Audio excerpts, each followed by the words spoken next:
നിങ്ങൾ ആനന്ദിച്ചാഹ്ലാദിക്കുവിൻ, സ്വർഗത്തിൽ നിങ്ങളുടെ പ്രതിഫലം വലുതായിരിക്കും. കർത്താവ് നിങ്ങളോടു കൂടെ.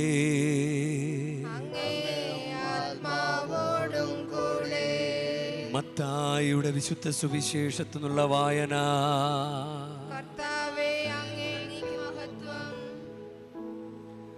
അക്കാലത്ത് ജനക്കൂട്ടത്തെ കണ്ടപ്പോൾ യേശു മലയിലേക്ക് കയറി. അവൻ ഇരുന്നപ്പോൾ ശിഷ്യന്മാർ അടുത്തെത്തി. അവൻ അവരെ പഠിപ്പിക്കുവാൻ തുടങ്ങി.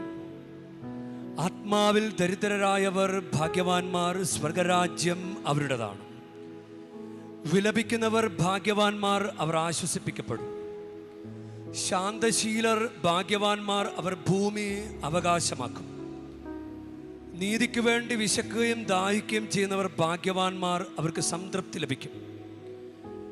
കരുണയുള്ളവർ ഭാഗ്യവാന്മാർ, അവർക്ക് കരുണ ലഭിക്കും. ഹൃദയശുദ്ധിയുള്ളവർ ഭാഗ്യവാന്മാർ, അവർ ദൈവത്തെ കാണും. സമാധാനം സ്ഥാപിക്കുന്നവർ ഭാഗ്യവാന്മാർ, അവർ ദൈവപുത്രന്മാരെന്ന് വിളിക്കപ്പെടും. നീതിക്ക് വേണ്ടി പീഡനമേൽക്കുന്നവർ ഭാഗ്യവാന്മാർ, സ്വർഗരാജ്യം അവരുടേതാണ്. എന്നെ പ്രതി മനുഷ്യർ നിങ്ങൾ അവഹേളിക്കുകയും പീഡിപ്പിക്കുകയും എല്ലാവിധ തിന്മകളും നിങ്ങൾക്കെതിരെ വ്യാജമായി പറയുകയും ചെയ്യുമ്പോൾ നിങ്ങൾ ഭാഗ്യവാന്മാർ. നിങ്ങൾ ആനന്ദിച്ചാഹ്ലാദിക്കുവിൻ, സ്വർഗത്തിൽ നിങ്ങളുടെ പ്രതിഫലം വലുതായിരിക്കും.